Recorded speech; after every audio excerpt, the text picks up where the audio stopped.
A'udzu billahi minasyaitonir rajim. Bismillahirrahmanirrahim. Alhamdulillahirabbil alamin. Alhamdulillahilladzi bi ni'matihi tatimmus shalihat. Alhamdulillahilladzi arsala rasulahu bil huda wa dinil haqq liyudhhira 'ala dini kullihi walau karihal kafiruna. Wassalatu wassalamu ala Rasulillah wa ala alihi wa sahbihi wa man walah. Wa ba'du uhayyikum bi tahiyyatul Islam. Assalamualaikum warahmatullahi taala wabarakatuh.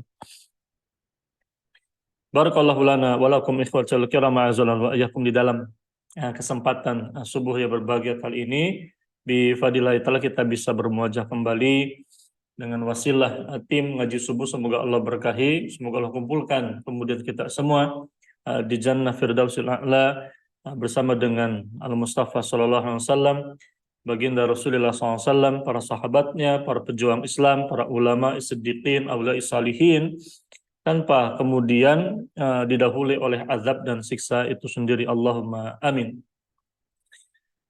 Kita senantiasa berdoa semoga kemudian Allah maj'al jam'an hadza jam'an marhuman wa tafarruqana min ba'di tafarruqan ma'suman. Jadi ketika kemudian kita berkumpul dalam suatu perkumpulan, maka dia perkumpulan yang dirahmati oleh Allah Subhanahu wa taala. Nah, dalam hal ini pemirsa ngaji subuh yang dirahmati Allah Subhanahu wa taala, di dalam kesempatan subuh yang mulia, di dalam kesempatan ini kita akan flashback. Kita akan coba flashback, belajar dari kisah orang-orang terdahulu, di mana kisah ini digambarkan di dalam kitab-kitab sirah. Namun poin yang paling penting adalah menariknya kisah kesombongan manusia ini Allah gambarkan di dalam salah satu suratnya yang mulia, di dalam suratul Fil, di dalam Al-Quranul Karim. Dalam hal ini suratul Fil, dia dinamakan suratul Fil. Al-Fil itu sendiri kan gajah. Karena memang surat Al-Fil ini berbicara tentang fenomena gambaran bagaimana kemudian manusia dengan keangkuhannya membawa pasukan gajah. Gambaran gajah di dalam suratul Fil ini tentu tidak bisa pula kita bandingkan, kita samakan seperti ayat-ayat palsu gubahan Musailamatul Kadzab. Ketika dia menggambarkan ama adrakamal fil. Tahukah Anda apa itu fil? Al-fil, gajah. Gajah itu adalah binatang yang punya belalai. Tidak begitu. Jadi lahum zulun tawil. Itu kalau dalam gubahannya ayat-ayat palsu, itu gubahan karangan Musailamah Al-Kadzab, ini nabi palsu itu, yang menggambarkan gajah seperti kita berbicara tentang gambaran fisik gajah kepada bocil, anak kecil. Allah mengajak kita berbicara tentang al-fil, bukan tentang itu semua, melainkan Allah Tabaraka wa Ta'ala berbicara tentang al-fil, itu berbicara tentang bagaimana kemudian simbol keangkuhan manusia itu Allah ganjar dengan kebinasaan itu sendiri. A'udzu billahi minasyaitonir rajim. Bismillahirrahmanirrahim. Alam tara kaifa fa'ala rabbuka bi ashabil fil? Alam yaj'al kaidahum fi tadlil? وأرسل عليهم طيرا أبابيل ترميهم بحجارة من سجيل فجعلهم كعصف مأكول. أعوذ بالله من الشيطان الرجيم. بسم الله الرحمن الرحيم. ألم ترى كيف فعل ربك بأصحاب الفيل. Tahukah engkau, apakah engkau tahu, tidak memperhatikan, apakah engkau tidak menyaksikan, apakah engkau Muhammad SAW tidak menyaksikan bagaimana Rabbmu, yakni Allah Tabaraka wa Ta'ala telah berbuat kepada ashabul fil, yakni kepada para pasukan gajah itu. Alam yaj'al kaidahum fi tadlil. Bukankah dia Allah Tabaraka wa Ta'ala telah menjadikan tipu daya mereka, ini untuk menghancurkan Ka'bah itu sesuatu yang kemudian sia-sia belaka. Wa rasala alaihim tayran ababil, di mana dia Allah tabaraka wa taala telah mengirimkan alaihim atas mereka burung yang kemudian datang berbondong-bondong, ababil. Tarmihim bihijaratim min sijil, di mana burung-burung tersebut melempari mereka, yakni pasukan gajah tersebut bihijaratim min sijil, ini dengan bebatuan berasal dari bebatuan dari tanah yang katakanlah panas itu, terbakar itu. Faja'alahum ka'asfim ma'kul, di mana dia Allah menjadikan mereka ini seperti ka'asfim ma'kul, seperti kemudian daunan yang kemudian dimakan. Ini lazim dimakan ulat itu sendiri. Nah, ini ayat ini ikhwatul kiram a'azanallahu wa iyyakum. Menariknya adalah kalau misalnya kita bicara tentang gambaran, jelasnya kan peristiwa datangnya pasukan gajah dan hendak menghancurkan Ka'bah al-Musyarrafah itu jelasnya terjadi pada masa yang disebut dengan Amul Fil, tahun gajah. Dan dalam hal ini baginda Rasulullah SAW disebut-sebut beliau lahir pada tahun yang sama, yakni setelah kemudian peristiwa Amul Fil ini sendiri, itu sendiri. Maka seringkali digambarkan Al-Mustafa SAW lahir dalam hal ini pada Amul Fil, pada tahun di mana pasukan gajah itu datang. Di mana kehadiran Al-Mustafa SAW ke muka bumi, jelas dalam hal ini benar apa yang kemudian disandungkan oleh Al-Abbas bin Abdul Muttalib pada momentum lahirnya beliau, baginda Rasulullah SAW. Wa anta lamma wulita asyraqatil ardu adha'at binurikal ufuqu fa nahnu min dzalikan nuri fid diya wa subuli rasyadin nakhtadiqu. Wa anta, dan engkaulah tatkala dilahirkan asyraqatil ardu, maka termuliakanlah kemudian muka bumi ini. Adha'at binurikal ufuqu, dan ufuk sana itu bersinar dengan bercahaya dengan sinar. Jadi wada'at binurika al-ufuku, maka ufuk itu dia akan kemudian tersinari oleh cahayamu. Fananu min dzalika nuri fid diya, maka kami dari cahaya tersebut berada di dalam sinar yang terang benderang. Wasubul rasadin nakhtadiku, dan terang benderang akibat dari jalan-jalan petunjuk kemudian kami tenggelam. Dalam hal ini ya berada di jalan petunjuk itu sendiri.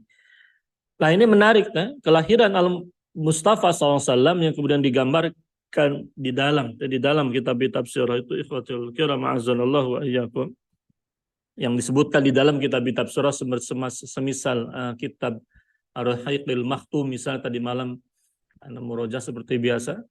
Dalam hal ini mengkaji kajian kitab-kitab sirah ini di antara kitab-kitab yang luar biasa. Bagaimana digambarkan kemudian Amul Fil, baginda Rasulullah SAW lahir itu persis pada tahun yang sama di mana Abrahah itu Allah hancurkan mereka.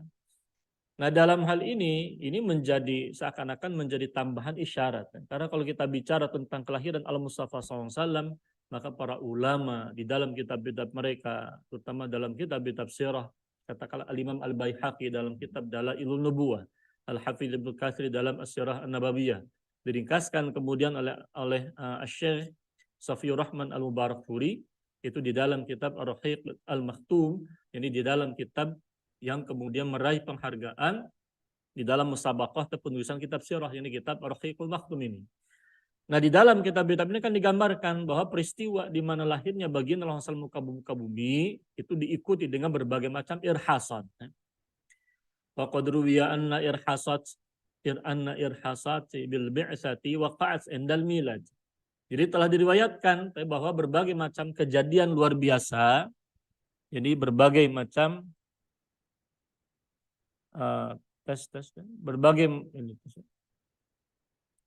berbagai macam kejadian luar biasa itu terjadi, menjadi gambaran dari irhasat itu sendiri, yang terjadi irhasat bil bi'sa waqat endal milad. Jadi ketika baginda Rasulullah SAW hadir ke muka bumi, itu terjadi berbagai macam irhasat, berbagai macam tanda-tanda, tanda-tanda awal akan munculnya seorang nabi. Karena yang namanya irhas itu adalah tanda karomah dari Allah kepada seorang calon nabi. Nah, baginda Rasulullah SAW terlahir ke muka bumi, jelas beliau adalah calon nabi itu sendiri. Allah sudah tunjukkan tuh irhasatnya, tanda-tanda kenabian beliau, yakni pada baginda sendiri. Digambarkan dalam riwayat itu sendiri bagaimana kemudian katakanlah 14 balkon istana Kisra Persia yang menjadi simbol simbol kekuasaan, dalam hal ini zalim ketika itu pun juga hancur. Bagaimana kemudian api min iwani Kisra, yakni api pengandut majusi, bagaimana kemudian annar allati ya'buduha al-majus, begitu pula padam api yang kemudian menjadi sesembahannya kaum majusi, kaum penyembah api. Dan bagaimana kemudian wain hadamat al-kanais haula buhairah sawat ba'da'an ghadat, bagaimana kemudian kanisah, berbagai macam tempat-tempat ibadah, kanisah kaum gereja itu dalam hal ini di daerah Buhairah itu amblas, runtuh setelah sebelumnya amblas. Jadi dalam hal ini yang diistilahkan dengan irhasat di dalam teori, di dalam teorinya para ulama itu sendiri.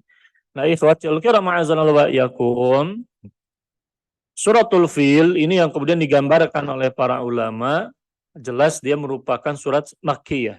Surat Makkiyah ini surat yang turun sebelum fase hijrah, sebelum fase hijrahnya baginda Rasulullah SAW itu sendiri. Nah, tentang peristiwa ini digambarkan di dalam kitab Tafsirul Jalalaini, di dalam kitab Suratul Fil Makkiyah. Wa hiya tatahaddatsu an qissati ashabil fil. Inna qasadu hadmal ka'batil musyarrafati. Maka dalam hal ini berbicara tentang kisahnya ashabul fil, tentang pasukan gajah. Dan ingat, kalau kita bicara tentang periwayatan, maka kita bisa memastikan kalau kemudian Al-Quran mengabarkan kepada kita, As-Sadiqul Masduq mengabarkan kepada kita tentang suatu kisah, maka bisa dipastikan kisah tersebut adalah kisah yang sadiq, kisah yang benar adanya. Artinya gambaran tentang pasukan gajah yang Allah kemudian binasakan mereka akibat kezaliman mereka, keangkuhan mereka, ini merupakan kisah yang benar. Jelas, hatta katakanlah ketika kita bicara tentang cerita-cerita sejarah, tentu orang-orang bangsa Arab ini menjadi pembicaraan. Bayangkan, peristiwa pasukan gajah yang hendak menghancurkan Ka'bah ini pasti menjadi kisah yang lazim diceritakan dari masa ke masa oleh orang-orang Arab itu sendiri. Ini menjadi kisah yang kemudian dikenang oleh bangsa Arab, karena bisa kita bayangkan ketika datang pasukan gajah, itu kan penduduk Makkah itu bisa dikatakan yang mereka menghadapi situasi yang sulit. Ketika itu, sebelum kemudian turun pertolongan dari Allah Tabaraka wa Ta'ala, Allah kemudian melindungi Ka'bah al-Musyarrafah yang kemudian dahulu dibangun oleh Nabiullah Ibrahim dan juga Nabiullah Ismail alaihi wassalam, itu untuk beribadah kepada Allah Subhanahu wa Ta'ala itu sendiri.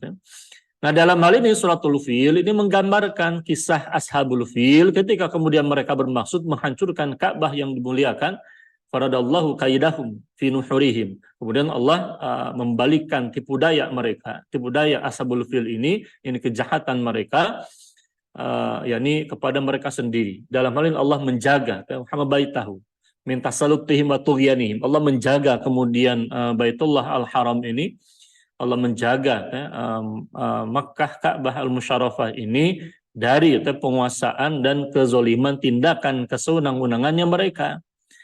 Wa rasala ala jaishin Abraha al-Ashram, Allah mengirimkan kepada pasukan Abrahah ini, di mana Allah mengirimkan kepada mereka, mengirimkan apa?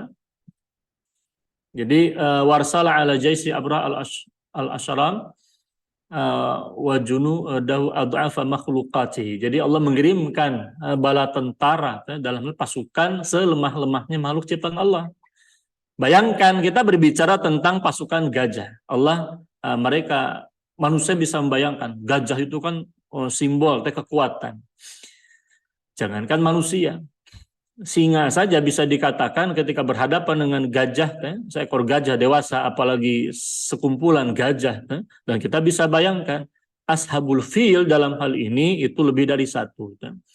Gajah di sana bukan satu gajah, karena dia digambarkan sebagai ashab, pasukan jamak itu sendiri. Jadi ashabul fil ini banyak. Jadi pasukan-pasukan yang punya gajah, artinya bisa dikatakan berarti mereka mengendarai beberapa gajah, yang pasti tidak mungkin satu atau dua, jamak. Nah, manusia, pasukan Abrah ini membawa pasukan gajah. Allah datangkan kemudian untuk menghadapi mereka, selemah-lemahnya mungkin binatang, sekecil-kecilnya binatang, yakni burung itu sendiri. Jadi kalau di daratan itu kan binatang yang kemudian kecil yang bisa kita lihat secara langsung oleh pandangan mata kita.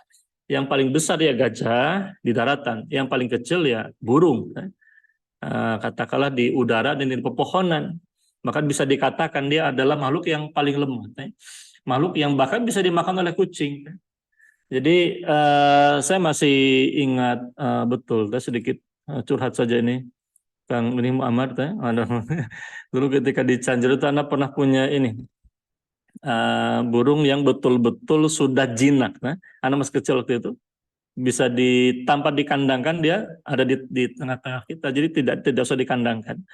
Ini bisa kemudian makan di luar kandang, dia bisa terbang, tapi dia tidak terbang karena saking jinaknya dengan kita. Kemudian dia bisa naik ke badan kita dan sebagainya. Itu ketika kecil anak mengurus seekor burung itu. Suatu hari anak masih ingat sampai sekarang penggambaran itu.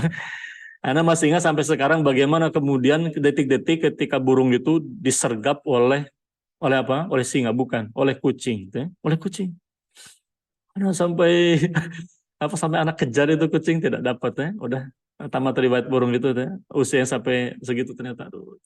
Anda betul-betul menyesali, masih ingat sampai sekarang. Tapi itu yang namanya burung betul dia adalah makhluk yang lemah. Hatta oleh kucing sekalipun, bayangkan disergap, dimakan, burung tuh.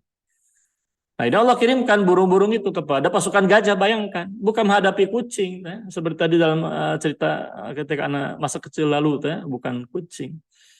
Tapi gajah, bayangkan. Nah, ini yang kemudian menjadi pelajaran bagi kita. Allah mengajarkan kepada kita, ikhwatul karam a'azanallahu wa iyyakum, orang sombong dengan sesuatu, maka Allah kemudian hinakan mereka dengan sesuatu yang menjadi kebalikannya. Kita bisa membayangkan kisah dulu tentang Fir'aun. Fir'aun itu mengaku sebagai ana rabbukumul a'la, Tuhan yang paling tinggi. Apa yang kemudian Allah lakukan kepada mereka? Allah perlakukan Fir'aun ini, Allah tenggelamkan di dasar lautan. Wa aghraqna ala Fir'aun, kami tenggelamkan Fir'aun itu di mana lautan, dasar lautan, dan jelasnya memang di dasar lautan Allah tenggelamkan mereka, merupakan daratan yang paling rendah di permukaan bumi.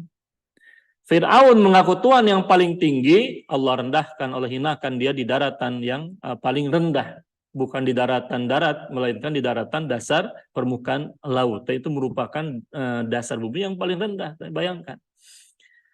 Abrahah merasa sombong dengan pasukan gajahnya. Dia merasa mampu menghancurkan Ka'bah Musyarrafah dengan katakanlah dengan gajah-gajah tersebut. Allah kirimkan untuk membalas kejahatan dia, yakni Allah kirimkan berupa burung yang menjadi simbol binatang yang lemah, tapi Allah jadikan burung itu menjadi pelajaran bagi manusia.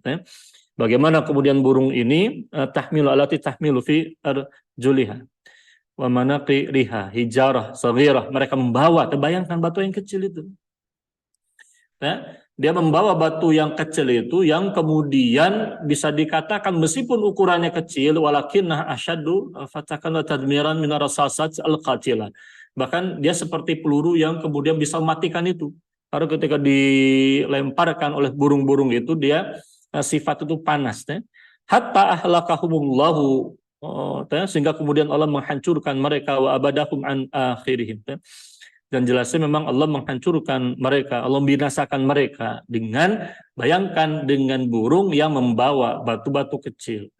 Mungkin kita bertanya-tanya, bagaimana bisa kemudian seekor burung membawa batu kecil yang panas yang mematikan bagi katakanlah burung, bagi gajah-gajah itu sendiri. Nah, ini kekuasaan dari Allah Subhanahu wa taala.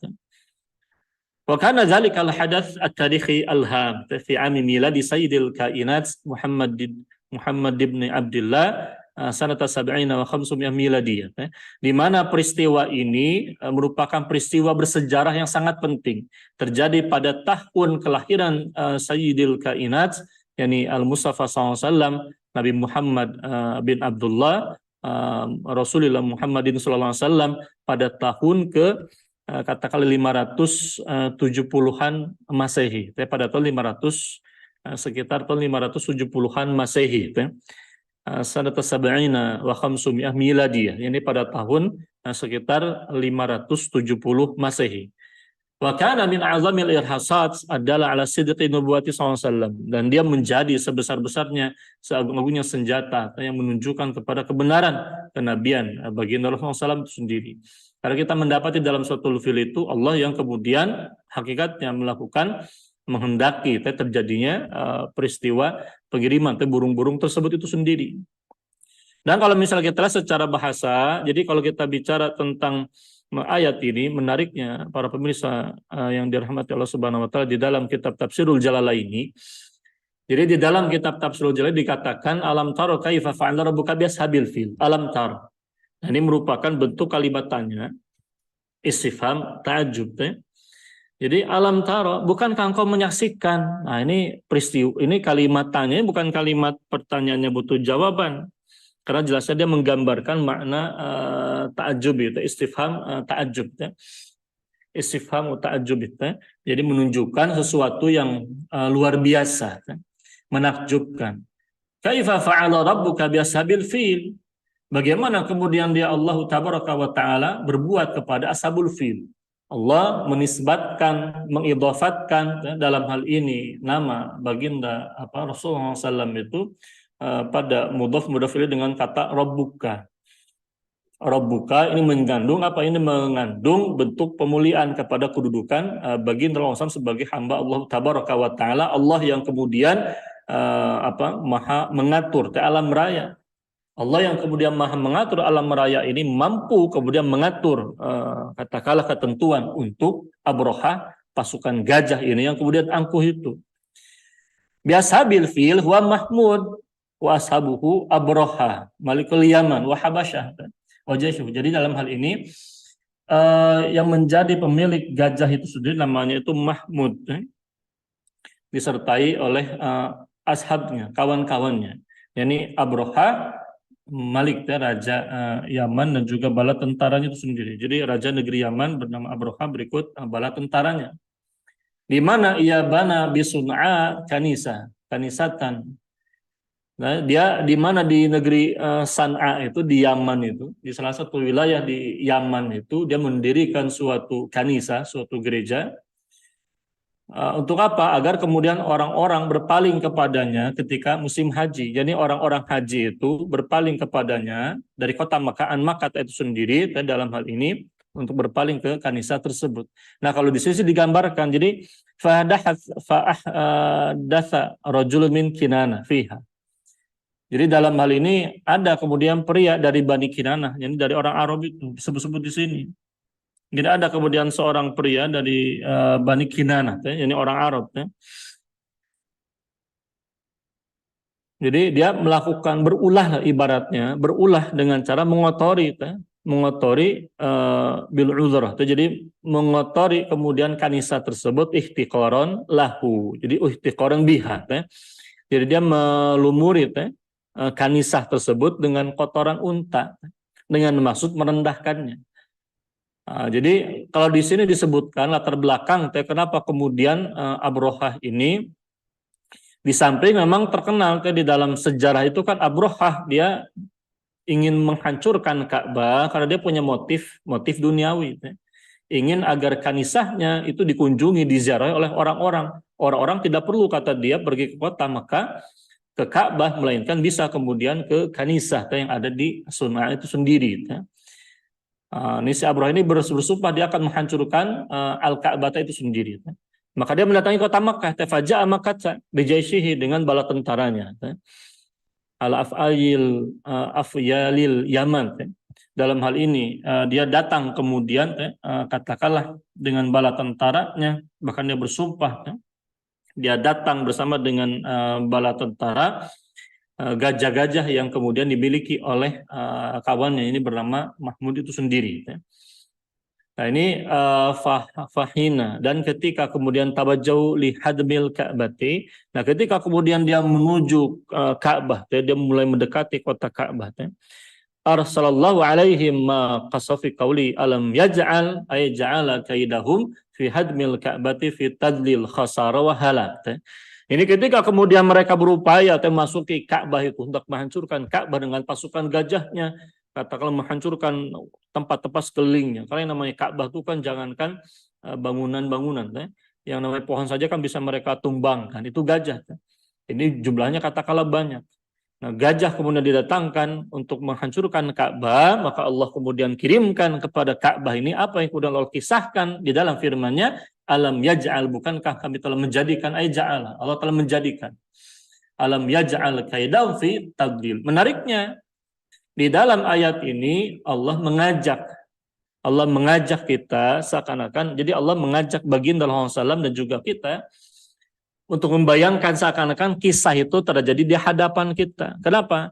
Karena Allah menggunakan fi'il mudhari, fi'il kata kerja yang menunjukkan pekerjaan sekarang dan yang akan datang. Alam yaj'al. Bukankah dia Allah sedang berbuat?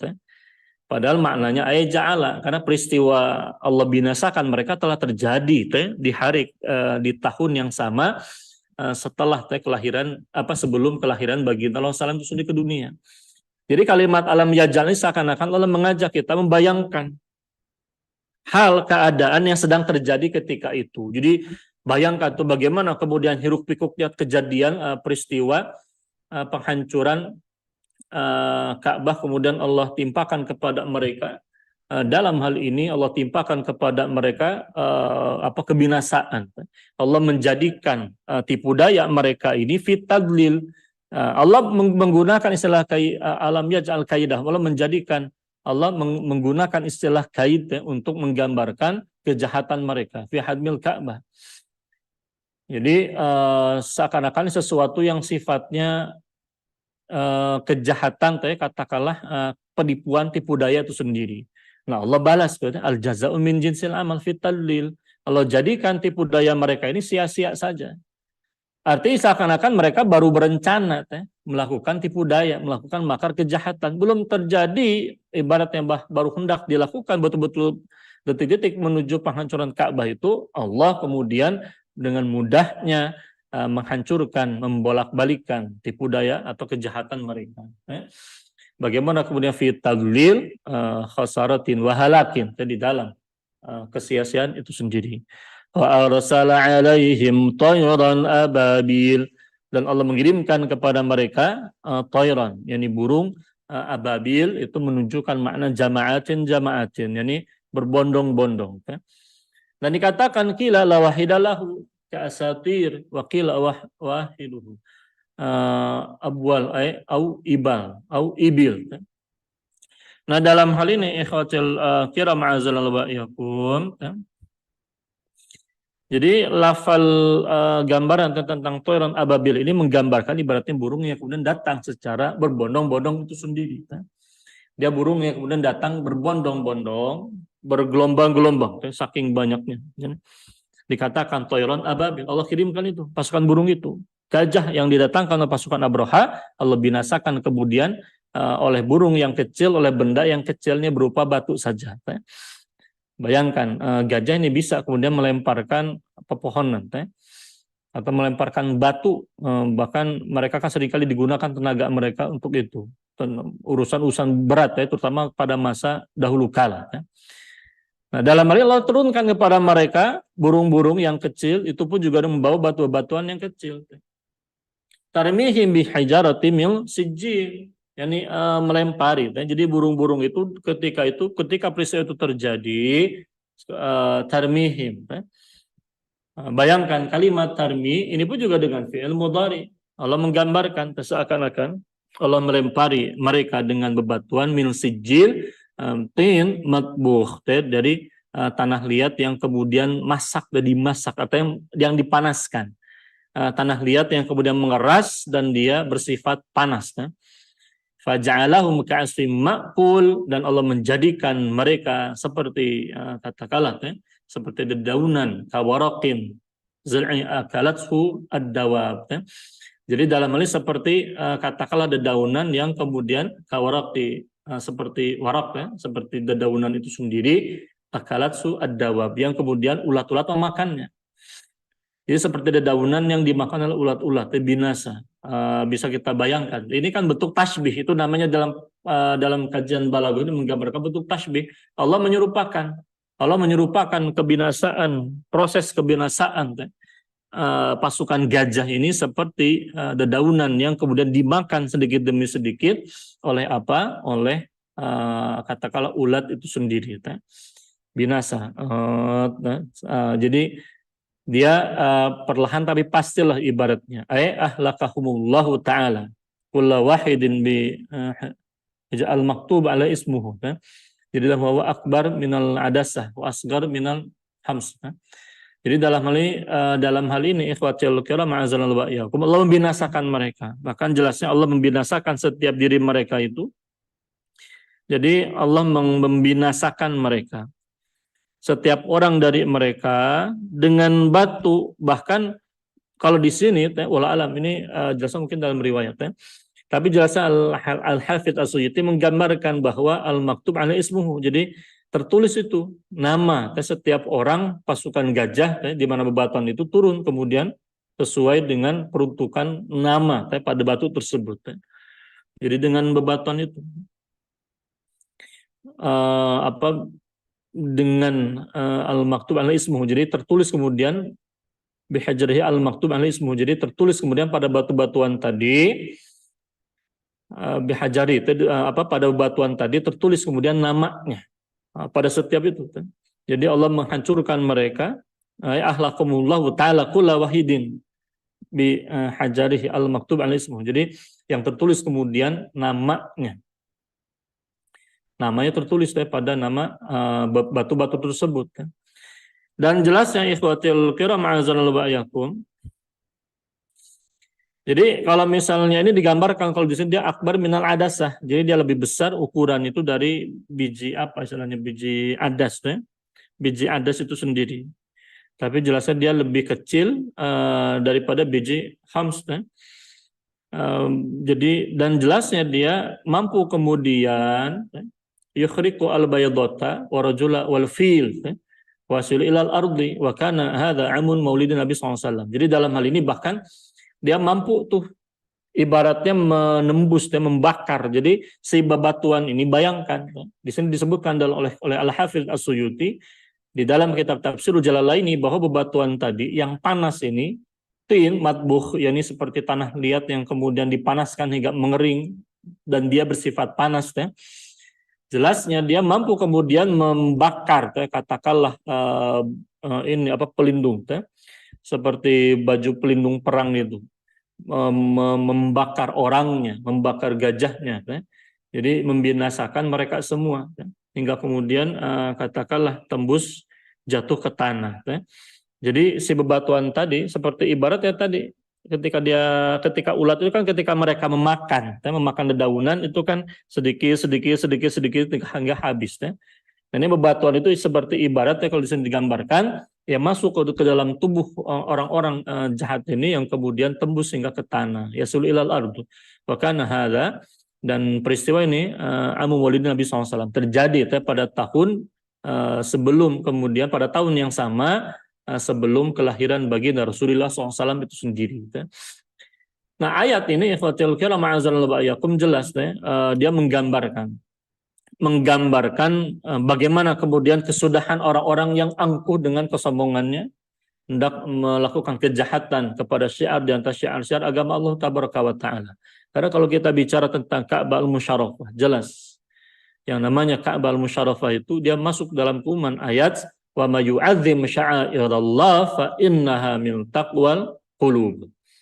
Dan siapa yang kemudian mengagungkan syiar-syiar Allah, syairillah, mencakup di antara syairil haji, yakni syiar-syiar ibadah haji itu sendiri, maka para ulama semisal Fadilatul Syekhin Nawawi Al-Bantani Asy-Syafi'i itu menggambarkan di dalam kitab Syarah Sulam Taufik itu, Mirqatus Su'udi Tasdiq, belum menggambarkan wa may yu'azzim syairallah itu di antara maknanya.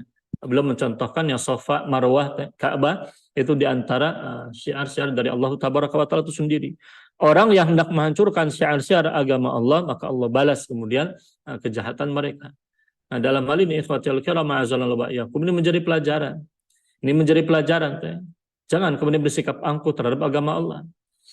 Kalau seandainya syiar agama Allah saja kemudian Allah hakikatnya lindungi, maka Allah tunjukkan kekuasaannya pada saat itu pula. Maka berbicara tentang terhadap ajaran-ajaran katakanlah syiar-syiar Allah, karena berbicara tentang syiar-syiar Allah, dia berbicara tentang syiar-syiar haji dan juga secara umum katakanlah syiar-syiar agama Islam itu sendiri. Kita berbicara katakanlah berkaitan dengan syiar kalimat tauhid misalnya, yang kemudian kita yang kemudian kita dapati di dalam sirah dan disebutkan oleh para ulama, termasuk oleh Al-Hafidh Al-Hafidh di dalam kitab Subulur Rasyad. Kami punya kitabnya yang menggambarkan bahwa liwa'un Nabi SAW dan rayatun Nabi SAW itu tertulis padanya kalimat la ilaha illallah Muhammad Rasulullah. Itu bagian dari syiar agama. Karena dia menjadi hal yang kemudian dicontohkan penggunanya oleh Al-Mustafa SAW di dalam sunnah, dan jelas kemudian keagungannya. Kedudukannya yang agung di dalam jihad fisabilillah. Kedudukannya agung bagi katakanlah bagi negara, bagi negeri yang kemudian dibangun oleh Bagi Long Santu sendiri. Dia menjadi simbol bagi bendera Panji, Panji dan juga bendera kenegaraan baginda Rasulullah SAW ketika itu, ditambah dengan menjadi simbol syiar bagi jihad fisabilillah itu sendiri. Jelas dia punya kemuliaan pada aspek syiar. Maka jangan kemudian kita menghinakannya. Kalau kemudian apa yang terjadi pada Abrah tidak terjadi hari ini kepada mereka yang kemudian menistakan misal panji-panji ketauhidan semacam itu, maka itu bagian dari istidrajan, hati-hati.